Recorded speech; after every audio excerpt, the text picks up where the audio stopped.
పూర్తిగా మరుగై నీవే కనబడాలి. నేను పూర్తిగా మరుగై నీవే కనబడాలి. ఇది నా ప్రార్థన, నీ చిత్తము. ఇది నా ప్రార్థన, నీ చిత్తము. నేను తగ్గాలి, నీవే ఎక్కాలి. We have to decrease and Lord should be increased. మనము తగ్గాలి, యేసు ప్రభువారు హెచ్చాలి. How can that happen? అది ఎలా జరుగుతుంది? You have to maintain holy life.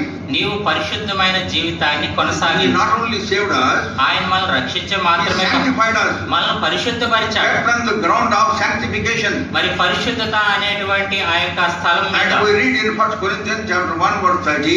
మొదటి కొరింథీ 1:30 మనం చదువుతాం. He had become our sanctification. ఆయన మన పరిశుద్ధత అయినాడు. We have to maintain that sanctity of life gifted unto us. మనకి ఆ యొక్క వరముగా అనుగ్రహించిన ఆ పరిశుద్ధమైన జీవితాన్ని మనం కాపాడుకోవాలి.